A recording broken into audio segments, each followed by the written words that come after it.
Когда вы собираетесь проводить какую-то работу в саду, вы должны четко понимать, для чего вы это делаете и как это работает. Вот сегодня про влагозарядный полив. Итак, наступает зима скоро, температура будет опускаться и наша почва будет остывать. Мало того, она будет в каких-то регионах промерзать. И вот от низкой температуры почвы, которая промерзшая, могут пострадать корни наших растений. Ну, я имею в виду в первую очередь, конечно, деревьев. Если пострадает крона, да, это плохо, но ничего страшного. Дерево постепенно восстановится и крона отрастет. Но если пострадают корни, в принципе, дерево может погибнуть, ну или будет очень долго восстанавливаться, ну или, как принято говорить, болеть. Поэтому мы проводим предзимний влагозарядный полив. Для чего? Дело в том, что вода обладает очень большой теплопроводностью.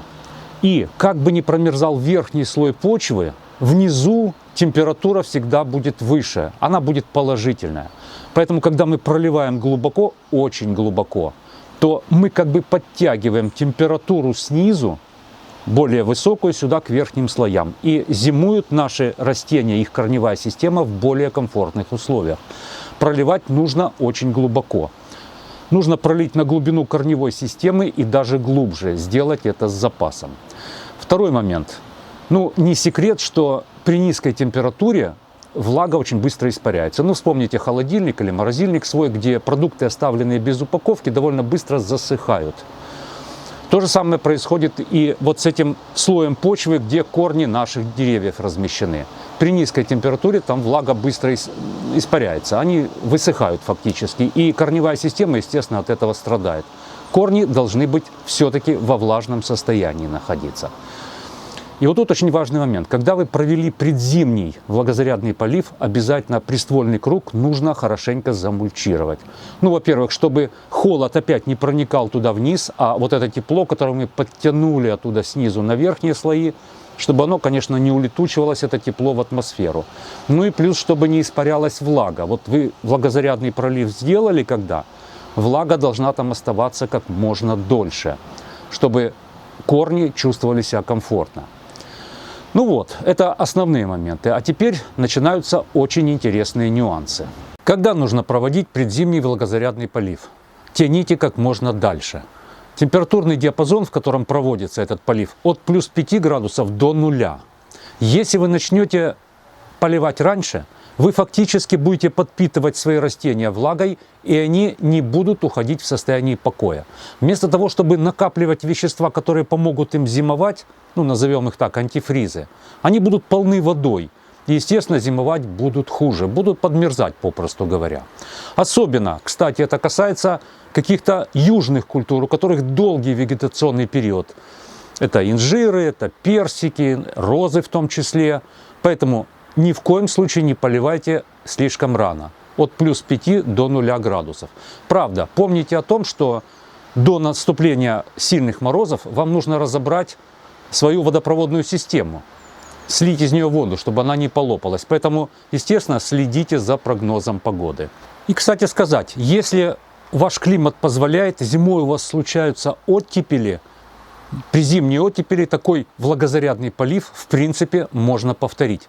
Не пишите мне о том, что как же так, поливать растения холодной водой. Растения – это не люди. Для них температурные режимы совершенно иные.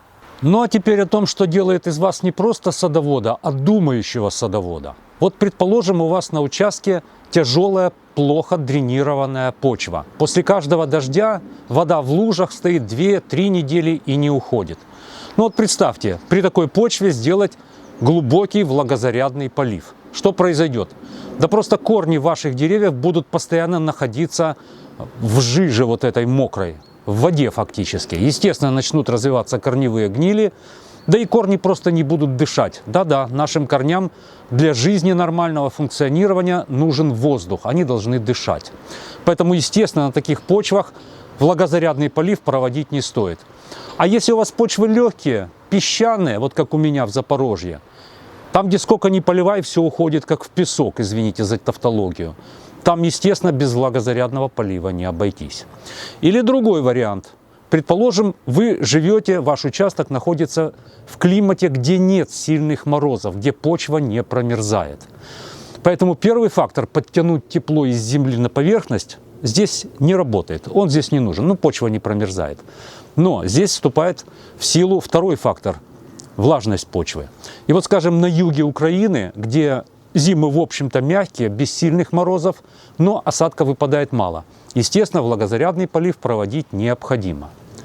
А вот, скажем, в Германии, где морозы редкость зимой, и осадки выпадают постоянно и осенью, и зимой, вот здесь бы я влагозарядный полив проводить бы не стал.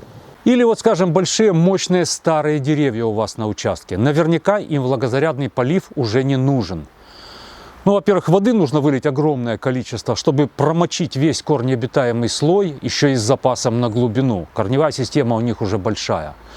Ну, а во-вторых, их корни находятся, скорее всего, на такой глубине, где они не промерзают, не страдают от этого, и где они находят запасы влаги на всю зиму.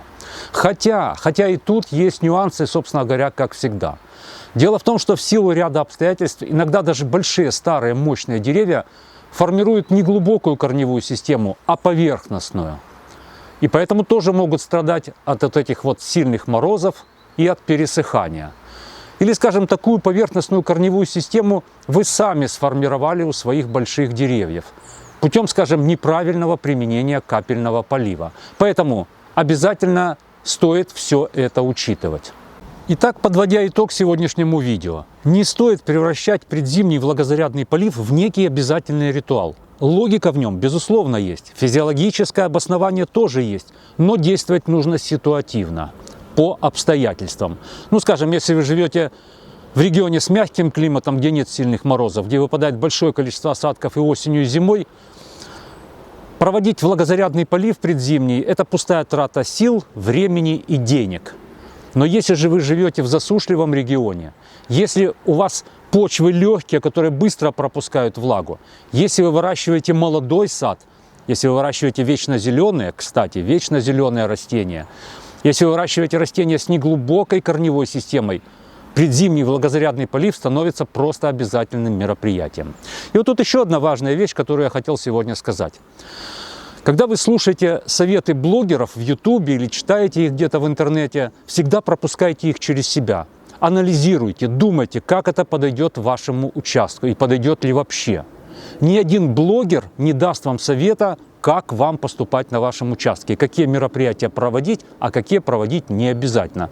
Ну, разве что этот блогер живет где-то на соседском участке, и у него такая же точно почва, у него такой же климат и такой же микроклимат.